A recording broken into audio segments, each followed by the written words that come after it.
From the domestication of the human being to the civilizing of cultures. Answering the question of whether humanity is capable of taming itself. Part 1. Pastoral Metaphysics. The discovery of the problem of domestication. The anthropological discovery that human beings can and must adopt relations to themselves and to those like them that are described by such verbs as taming, breeding, and tending occurred in the Western evolution of ideas on two occasions in quite singular contexts, each time at a decisive turn in intellectual history. The first manifestation of this complex of ideas is associated with the name of Plato. In a novel manner, the founder of the Athenian Academy attempted to precisely conceive the traditional praxis of educator and statesman, with reference to a kind of anthropological difference that opened up a fissure within the essence of being human. Because human beings in advanced cultures cannot be by nature what they nevertheless are by nature, they must be educated as individuals and made to submit to rational governance as citizens. Education and political stewardship are two fields of praxis in which the incapacity of human beings in advanced cultures to fulfill themselves without guidance from others, putting it in ancient terms, to obey their own nature, is manifested in a particularly noticeable way. In more closely defining pedagogical and state-cybernetic functions, Plato reaches back for images and analogies that are taken from the pastoral sphere. The dialogue statesman is the primary source for Plato's pastoral theory of politics in its fully developed form. Here we encounter a famous and still somewhat scandalous turn of phrase, according to which the art of the political steward is a quote-unquote art of shepherding. The featherless, hornless bipeds of unmixed breeding, along with the telling addition that, since tyrannies are never an option for Greeks in general and philosophers in particular, politics is concerned with a voluntary supervision of a herd of creatures living together of their own volition. A characteristic feature of Greek rationalism is the belief that human beings can only be dissuaded from unreasonable inclinations and induced to enter the house of reason through a specific ascesis, that is, a system of ongoing practices. It is unnecessary to point out how influential Plato's pastoral anthropology was in this regard.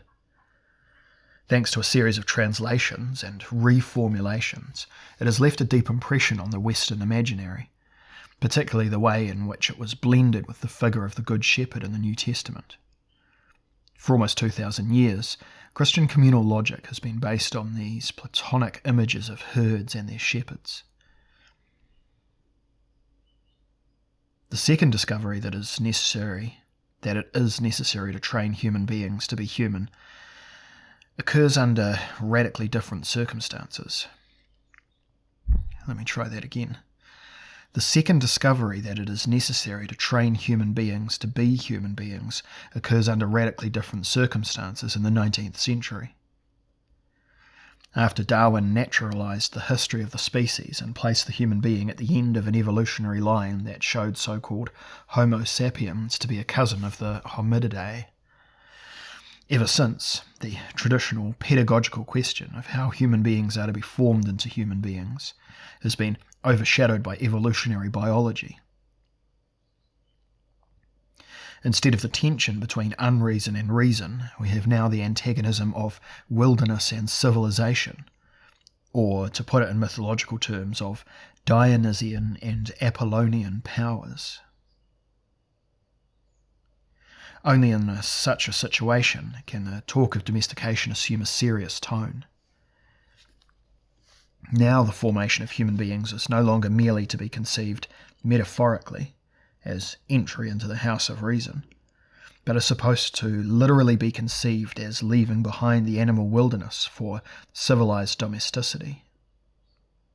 This occasions Nietzsche's unsettling intervention. He was one of the first to recognize that the process of generation, in the literal sense, always also implies instances of self-breeding. And on his view, usually as a kind of progressive self-abnegation and thrall to the ideal of priestly and anti-aristocratic prejudice. Hence the provocative verse from the song On Virtue That Makes Small in the third part of Thus Spoke Zarathustra. Quote, "At bottom these simple ones want one simple thing, that no one harm them. To them virtue is whatever makes modest and tame. This is how they made the wolf into a dog and mankind himself into mankind's favourite pet." End quote. It is enough for us to note here that though Nietzsche's observations continue to be well understood, his concerns are no longer ours at present.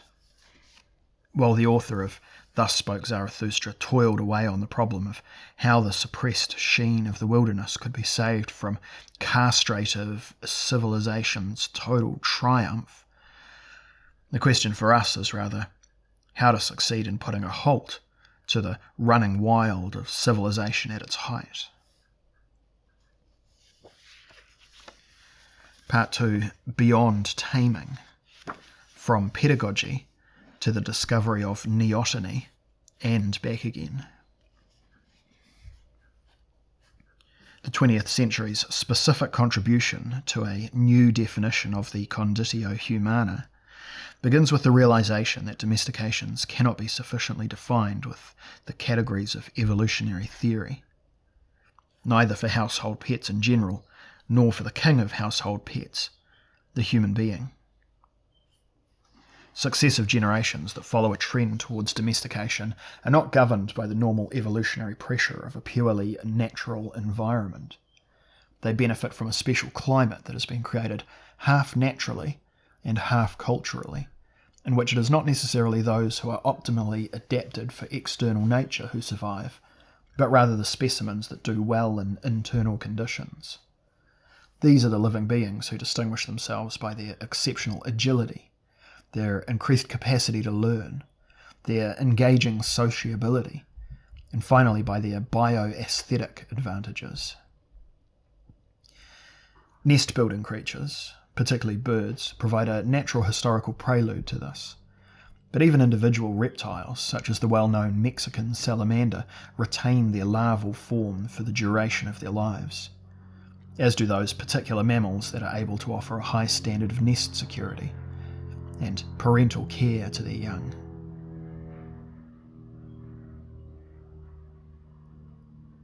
In the case of such living organisms, biologists have observed a complex of characteristics that, since the late 19th century, were described by the term neoteny, that is, the retention of juvenile features, or were described with the concept paidomorphism.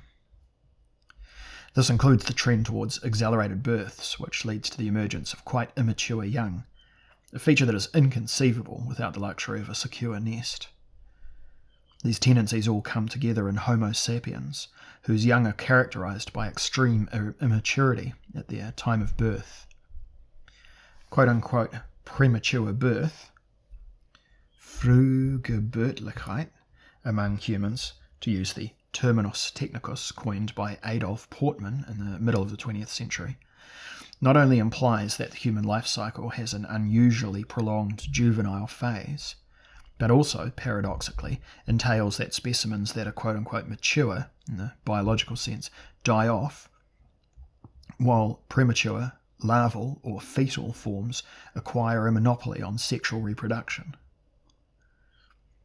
According to the Dutch paleoanthropologist Louis Bolk, whom we have to thank for having already formulated these dramatic insights in the 1920s, the evolutionary theoretical truth of Homo sapiens is to be found in the provocative thesis that we represent a species of culturally and biologically successful fetal primates, who, despite their juvenilization, form a species capable of sexual reproduction. A third discovery of human domestication is associated with these references to the neotenic condition of the human species, and gives a new meaning to the previous two. Disclosing the mystery of neoteny confirms the insight of cultural anthropologists that human beings, even in their early stages, must be conceived as cultural creatures. From this point on, the fundamental enculturation of human beings appears under a twofold light. First, culture signifies the resumption of a biological nest privilege with the resources of civilization. In this context, domestication means neither entry into the house of reason nor into the house of civilization, but rather the gradual transformation of nest security measures into architectonic protections and socio-technological privileges. It has since been very clearly recognised how culture as a whole functions like an immersive incubator that envelops its members. Second, through these reflections, it becomes clear that Homo sapiens is dependent on cultural guidance for even its motivational disposition. After the breakdown of a purely biological programming of orientation, due to its extreme neoteny, the instinctive framework of Homo sapiens no longer guides it from within, and it loses the firm linking of brain and environment, losses that require compensation. This compensation is provided by systems of symbolic guidance, which replace the instincts with authorities, a motif that was developed in the mid-20th century by Arnold Galen. Symbolic ordering systems disburden all human young of the insoluble problem, at least on the individual level, of having to create the experiences and discoveries of their ancestors over again all by themselves. The introduction of the concept of neoteny into the science of the human being clearly represents the most subversive innovation on record in the field of anthropological knowledge after Darwin. Its consequences should not be overlooked now, especially since most disciplines in the human sciences have yet to understand them at all yet, or else have done so inadequately. The discovery of neoteny is always significant because it allows phenomena such as the passing down of traditions in education, which were supposedly already exhaustively researched, to appear in a different light. On the one hand, thanks to neotenology, it is evident that pedagogy always comes too late, because the newborn human being, due to its premature birth, does not initially need education, but rather demands the resumption of gestation by extrauterine means, a motivation that Kant had already grasped in his anthropological writings, when he emphasised that deficient education can always be compensated for, while deficient discipline means that something is missing that can never be redeemed again. On the other hand, this theory reveals that human beings can never be educated enough, because their entry into the house of symbolic orderings forever remains a labile operation, susceptible to disruption. Psychologists today are especially aware of this and increasingly warn us of the dangers associated with the weakening of symbolic authority in postmodern, quote-unquote, fatherless society. Part 3. Naive pacifism as the refusal of cooperation in cultural limit situations. With what has been discussed to this point, I hope to have explained in broad outline why the members of the species Homo sapiens, as such, always already represent products of domestication. Biologically, through neotenization, and culturally, through their integration into self-generated symbolic orders. Owing to the synergy of these two aspects, historically developed cultures first and foremost amount to relatively closed survival units, in which individual cultures are kept as though in artificial enclosures, or incubators.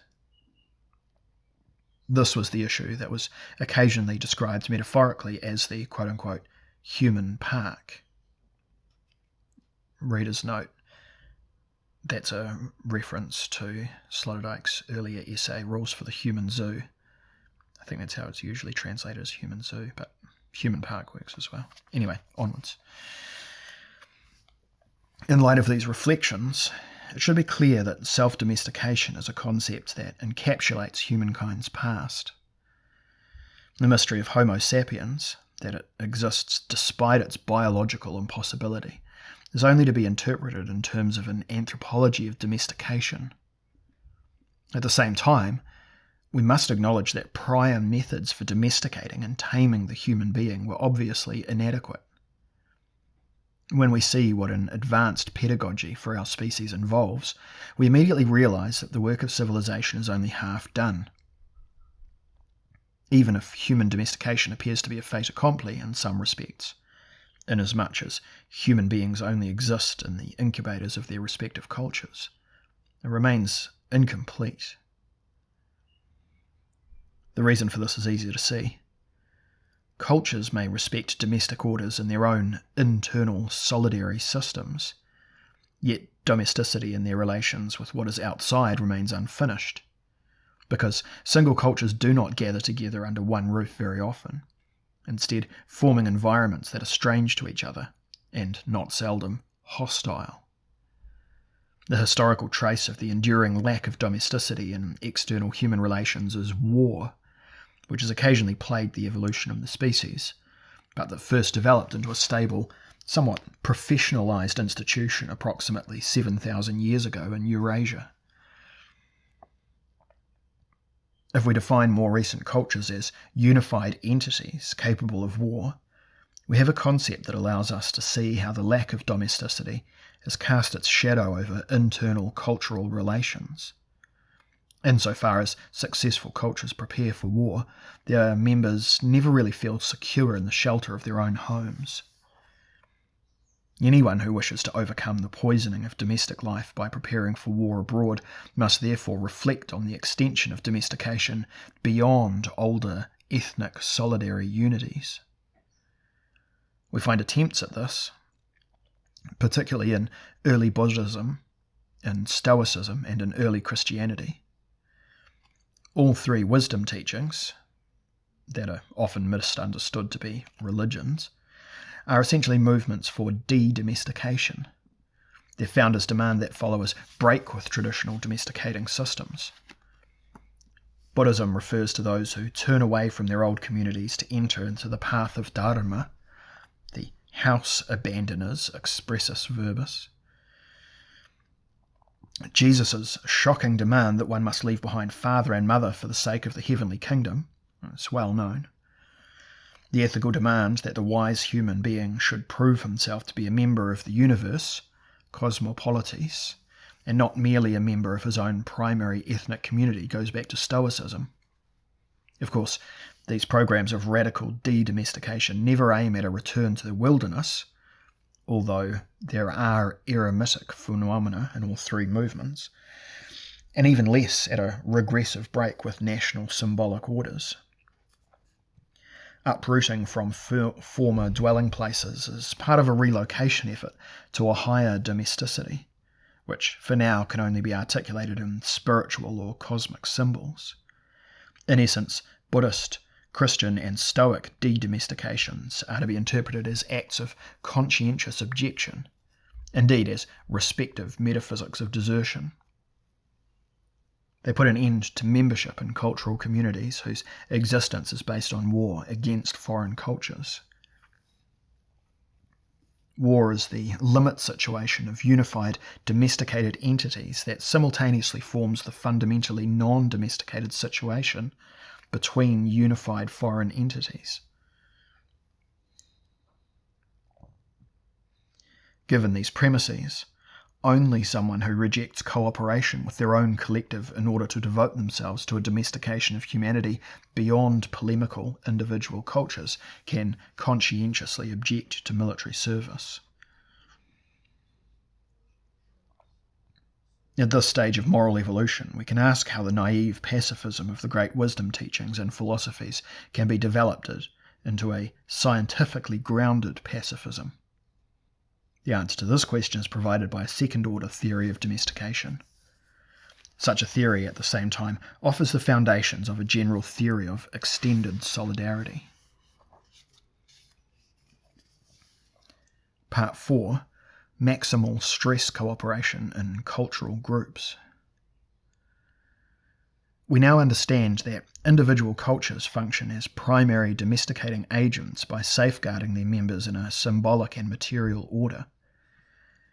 At the same time, it is evident why domesticating agents cannot themselves be domesticated. They are still oriented to the emergency of non-domesticity, to a life and death battle with foreign cultures. However muted this battle may have become in many places over the course of the modern era, reduced to merely economic competition. In view of these conditions, the phenomenon of culture, that in everyday consciousness is not entirely incorrectly equated with the concept of a quote-unquote nation, folk, can be redefined as a symbolically integrated population whose members cooperate with each other not only in domestic situations, but also in situations of life and death struggle. Cultures thus represent real, operative survival units. In Heiner Mühlmann's terminology, they are maximal stress cooperation units, MSC units. This definition has the advantage of clarifying why the most successful cultures are simultaneously the most domesticated and the most warlike, as a rule. The classic example of this in the cultural milieu of the West is offered by the Romans, whose civilization formed an enormous parallelogram of familialism and militarism. The secret of Roman culture's success, as with every other distinctive military culture, consisted in the creation of a military technique whose principle could be characterized as the moral control of high-stress reactions in the face of present life-threatening dangers. The fact that human beings are able to cooperate in relaxed, entlasteten situations does not require much explanation. Conversely, the fact that men cooperate under maximal stress or pursue common goals even in battle and close proximity to death represents a phenomenon that is very much in need of explanation. Cultural theory shows us that the creation of extremely improbable patterns of conduct, such as quote-unquote maximal stress cooperation, requires a great deal of moral injunction, categorical prohibition of cowardice, cultural idealization, heroism, and technical preparation, weapons training, drill formations. All of this suggests that maximal stress cooperation be viewed as key to the successful survival of cultures in the historical era, or the age of advanced cultures. At the same time, we should add that such acts of cooperation represent a paradoxical form of domestication. This is evident in the training of animals, which renders the most difficult biological processes, high-stress reactions, subservient to strategic goal planning. Anyone who reflects on the continuation of humanity's self-domestication and its integration into overlapping solidary communities must consequently turn to the question of whether traditional, culturally formative types of maximal stress cooperation can be overcome.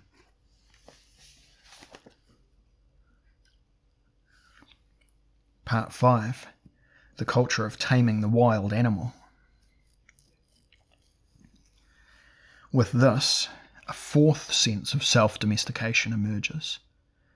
After the talk of taming and domesticating human beings through neotenic juvenilization, and then additionally through political pedagogy, and finally through the internalization of symbolic orders, a rather technical version of the problem of domestication comes into view when we consider the military training of stress reactions. A pacifism elaborated in terms of anthropology cannot be content with the fact that rational individuals move out of their family's or nation's house into the house of God or the Dharma, or join the invisible nation of the wise. At moments of crisis, these morally fastidious movements lead to martyrdom, insofar as the latter provides justification for the belief that it is better to be killed than to remain in solidarity with a murderous cultural group. From the perspective of cultural theory, we would need to examine whether this exceptional form of non-cooperation with maximal stress cooperators can be revised into a practicable general rule. This can be verified, although the difficulties associated with it remain great indeed. If cultures are to be understood as systems of domestication that are not themselves domesticated, the concern with higher order domestications can only be assuaged by a revision of how cultures have been designed to this point, as polemical survival units. In this context, the concept of solidarity attains its specific transcultural resonance. By its very nature, the work of the culture of taming the wild animal is carried out over 3 stages. The first stage is reached when a number of survival units, through mimetic assimilation, reach the point of being able to hold each other in check. In so doing, they do not aim at any internal domestication or demilitarization, yet are able to provide the deterrence needed for a containment that is a prerequisite for progressive civilizations. At this stage of inter-ethnic relations and relations between states, diplomacy arises as an art of well-tempered hostility. This civilizing effort experienced its juridical fallout in modern Europe's jus publicum. In this regime, it is obvious that regressive tendencies are not to be eliminated. The reason for this lies in the still unchanged equation of culture and survival unit. Hence the second stage, that of the containment of polemogenic cultures. Polemogenic cultures. That must mean polemic producing cultures, right? Hence the second stage, that of the containment of polemogenic cultures, consists in reforming such cultures into interdependent systems. In doing this, cultures make their vital interests so dependent on association with their partners from other cultures that we may here speak of the emergence of a higher order survival unit. This can be observed at present in the economically interdependent states of the West, whose likelihood of regressing to war with each other has become minimal. The effect of domestication here proceeds from the reformatting of a perceived survival unit. Such a survival unit transgresses its previous external borders so as to render the former enemy or rival into a cooperator, making them advantageous for its own survival. This process is readily apparent in the historically unique construction of the European community, which, in a fascinating process of self-containment, has transformed itself against a backdrop of war that is not so far in the past into an advanced political domestication unit. That even such self-containment units have to contend with the endogenous forces of disintegration is shown by the results of the referenda to the European Constitution in France and in the Netherlands in May and June of 2005 respectively. Clear popular majorities made it known that they still consider their own nation and not the European Union to be their survival unit. The voting results in both countries are de facto profoundly illusory, since the respective survival interests of both can only still be satisfied in the European format. And this has been the case for some time already. At the core of the will to illusion lies the fear of losing economic privileges, which we might prefer to believe has been earned by nations as such, and not by the system of interactions between nations. The third stage of the culture of domestication of the wild animal would be achieved the moment the great internally domesticated survival units, which one may call civilizations, using Samuel Huntington's terminology, namely, quote-unquote, the West, quote-unquote, Islam, India, China, Africa, Latin America, would have again developed among each other such a high degree of affirmed independence that they progress beyond the stage of non-domestication in their external relations. Present tendencies point in this direction. Nevertheless, they do not yet lead out of the stage of reciprocal containment. We should just as little ignore the fact that immense conflicts arise on the front lines between large units, particularly between the Chinese and the Americans and between the West and Islam. The contending cultural blocks are a long way from effectively gathering under the roof of a common civilization. In the external relations of large units, there can be no talk of the law of the excluded emergency, which was formulated by Bazon Brock, and that governs internal civilizations. Indeed, containment as such is itself always put into question again, not least by the tragic double role of the monopolar world power, the United States of America. This country has dedicated itself to a global civilizing mission on the one hand, and follows a crude regional pressure group politics on the other.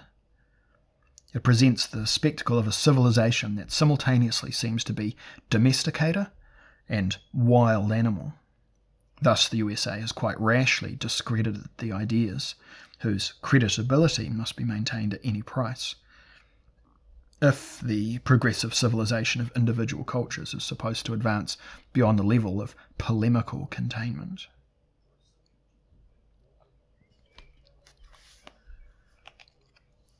Part 6. The disarming of the population bomb. In conclusion, I would like to point out a fifth sense of the concept of domestication. Aside from the still insufficiently tamed external relations of cultures, the sore point of their internal relations, biological reproduction, is also very much in need of regulation. Even in this regard, the culture of the wild animal proves to be an entity that requires domestication. This clearly entails lowering the birth rate in all cultures to a degree compatible with their socio-economically prevalent living standards. It rules out any kind of population increase for the poor, as well as fierce reproductive conflicts, as have been observed for a long time in Arab lands. The population there, from 1900 to 2000, grew from 150 million to 1.2 billion humans, which amounts to an 8-fold increase. Immense, violent discharges will be the almost unavoidable consequence of such an increase. Recent demographic research has made clear that there is a positive correlation between excessively high birth rates and war, or occurrences of genocide. Through polemically motivated overproduction of human beings, whether latent or manifest, young men in particular between the ages of 15 and 30 become a risk group that overstrains their own culture's potential for domestication. Information provided by Institutes for Strategic Research reveals that in the Arab and African world over the next 20 years, several 100 million young men will be ready for all manner of polemical activities. There is fear that not a few of them will make good recruiting material for religiously coded programs of self-destruction. In view of these circumstances, we must split the question of whether humanity can domesticate itself into two halves. The first would be whether such self-taming should be expected in the near future. The answer to this question is clearly no. In all likelihood, the first half of the 21st century will remind us of the excesses of the 20th century. The loss of life will probably be immeasurable, the damage to morality and culture incalculable. The second half of the question is related to longer-term perspectives. Despite everything, they are to be assessed with cautious optimism. If the attempt to bring the two biological explosiva of human cultures, polemophilic stress programs and excessive reproductive tendencies, under control is successful in the long term, the process of global self-domestication, in other words, the quote-unquote civilizing process, may then receive a favourable prognosis.